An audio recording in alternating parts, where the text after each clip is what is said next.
Hi guys, ഞാനിപ്പോൾ ഖത്തറിലാണുള്ളത്.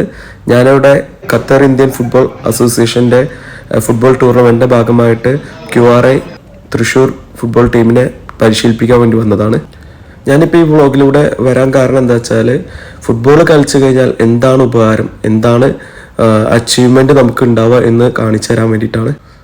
നമ്മുടെ ഭാവി തലമുറക്കും പാരൻസിനും ഒക്കെ കാണിച്ചു തരാൻ വേണ്ടിയിട്ടാണ് ഈ വ്ളോഗ് ഉണ്ടാക്കുന്നത്. ഇതാണ് കിഫ് ടൂർണമെൻറ്റിന് വേണ്ടി QRI തൃശ്ശൂർ FC ട്രെയിനിങ് ചെയ്യുന്ന ഗ്രൗണ്ട്. ഒരു വ്ളോഗ് ഉണ്ടാക്കാൻ വേണ്ടിയിട്ടാണ്. നമ്മുടെ സാദിക്ക് അറിയണ്ടാവുമെന്ന് വിചാരിക്കണം എല്ലാവർക്കും.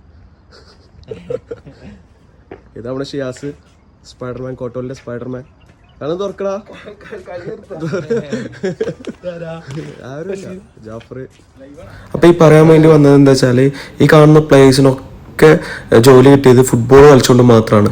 ഇവരിപ്പോഴും ഫുട്ബോൾ കളിക്കേണ്ട, അതിലൂടെ ജോലി ചെയ്യുന്നുണ്ട്. ഇത് തൃശ്ശൂർ ഏരിയയിൽ നിന്ന് മാത്രം. ഇപ്പോൾ ഒന്ന് നോക്കി നോക്കിയാൽ കേരളത്തിൽ എത്ര പ്ലേയേഴ്സിന് ഇവിടെ ചാൻസ് കിട്ടിയിട്ടുണ്ടാവുമെന്ന്. അപ്പോൾ ഫുട്ബോൾ ആത്മാർത്ഥമായിട്ട് കളിച്ചു കഴിഞ്ഞാൽ നിങ്ങൾക്ക് ഒരിക്കലും നിങ്ങളെ ചാൻസ് മിസ്സാവില്ല. നിങ്ങൾക്ക് അതുകൊണ്ട് എന്തായാലും ഒരു ഉപകാരം ഉണ്ടായിരിക്കും. അപ്പോൾ അതൊന്ന് പറഞ്ഞു തരാനും കാണിച്ചു തരാനും വേണ്ടിയിട്ടാണ് ഞാൻ വ്ളോഗിലേക്ക് വന്നത്.